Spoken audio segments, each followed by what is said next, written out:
Welcome to reading the New Testament in original Greek. We're reading in this session Matthew chapter 2, verse 9. Είδε ακούσαντες του βασιλέως, επορεύθησαν, και ιδού ο αστήρο είδων εν τη Ανατολή, προήγεν αυτούς, έως ελθόν εστάθη επάνω ουιν το πεδίον.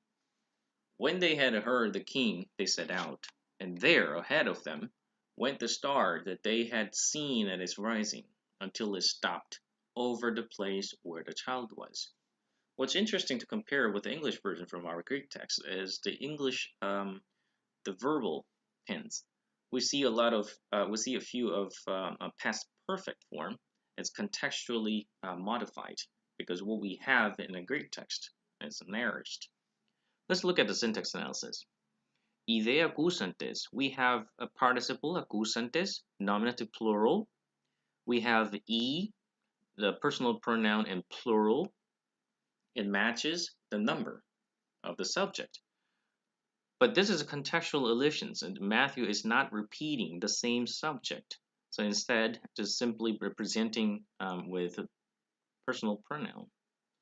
E magi, right? If you don't see magi, then the translation could be slightly different. E accusantes, if you simply connect them and translate it, then it's all those who have heard. Those who heard. Well, it's not only the wise men who have heard what the king said, but also it could be a potential other hearers who are there that we don't know about. So making it e magi, specifically the subject of the accusantes, is quite important here. So accusantes, we have the participle in plural from the verb accuo. There isn't much verb form changes.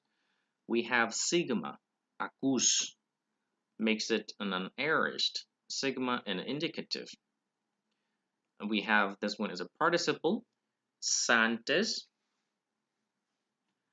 which is the Antstem, it's called. Well, it's different, a little different from the Endstem, because with an aorist, typically, it combines the ending of the aorist is alpha, right? A, as, an. So we from there, a plus Endstem, end, and begins with the epsilon, a plus a in the contraction rules that it contracts to, it changes to a. That's why it's called Antstem. So accusantes from the verb accuo. This verb changes a bit strangely. In accusume, it's not much, but in the perfect akikoka, it's quite different from accuo. So ikusa is an aorist. We don't have a medium passive, perfect medium and passive forms. Instead, we have only aorist passive.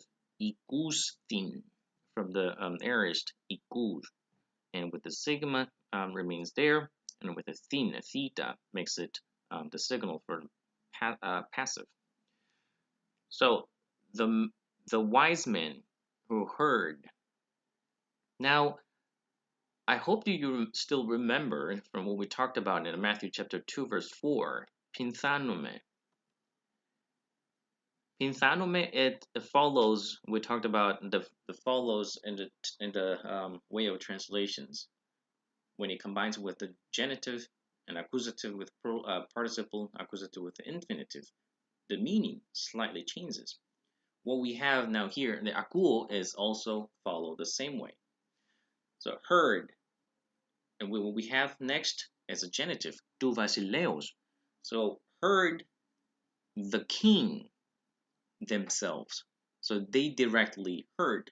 If it was accusative with a participle, again there makes it the deponent clause, the relative clause again, but without even participle, it could deliver the meaning of they heard from someone else. Someone else heard from the king and they told the wise men. The meaning changes.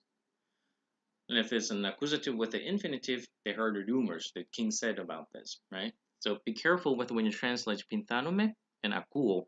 what follow is very important. So the wise men who heard the king. Now the sentence finished. Eporeftisan is from the porevome, right? To go forth, to walk, to leave. That's what English in the Bible we have set out.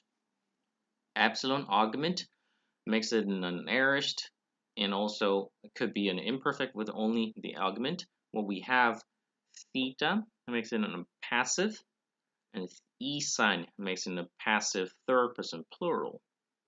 In is e, imen ite isan, right? The third person plural and an aorist passive we have. So they, well, porevome, we need to also discuss this. Porevome, the form itself is it's a deponent medium. The form itself is in the medium and a passive, the same form, but the meaning is an active. It's called the deponent verb. So they set out. The only thing you have to recognize it as a theta, as in this also from medium and a passive form derives it, but still gives the meaning of the active. Keidu, orao, in imperative. Behold, o astid, the star. We talked about the form changes of astid. Astid, asteros, from the genitive asteros, it takes the third declension, os, I, a. Asteros, asteri, astera. The star, in the nominative case now we have, the star which, on, as a demonstrative pronoun that takes the gender of masculine, o astid, o, u, o, on, which is an accusative now.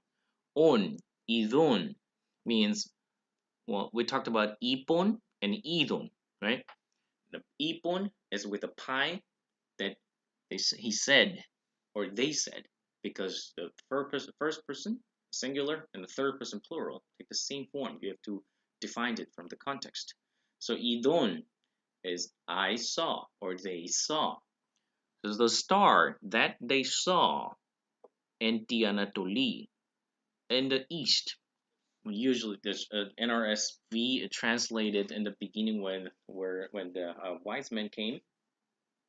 But now we have the rising star. Why do we have a rising star?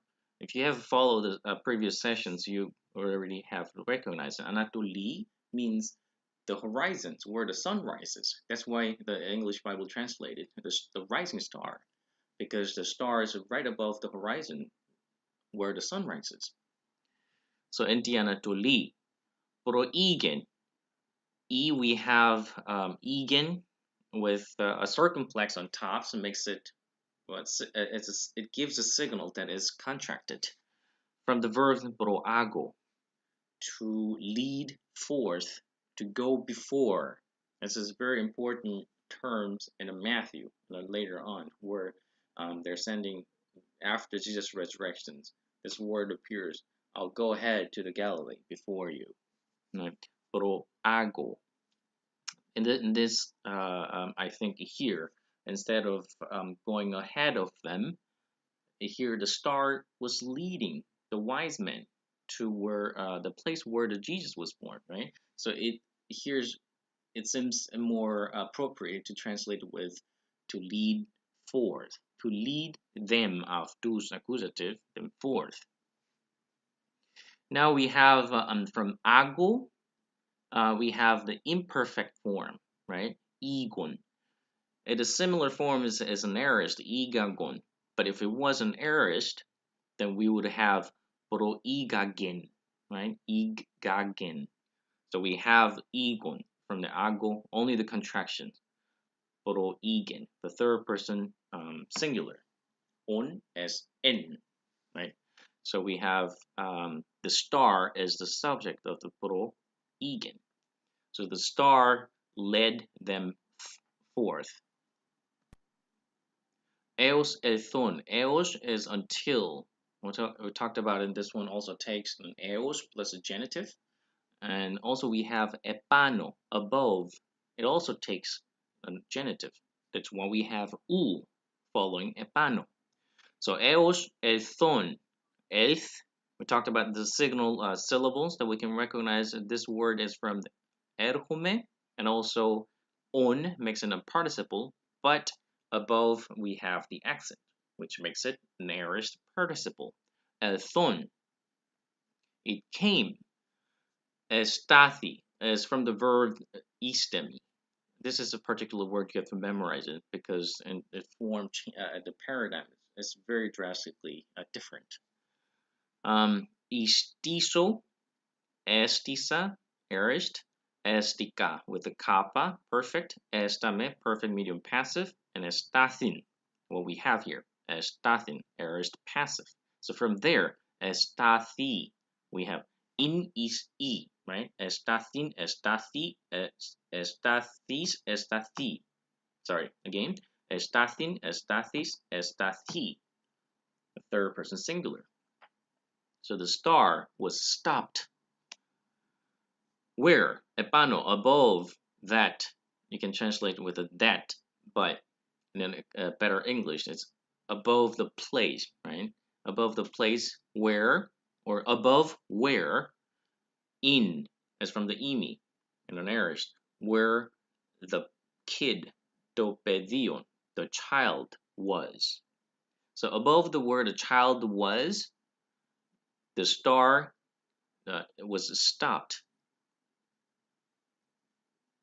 Okay, this is today's sessions.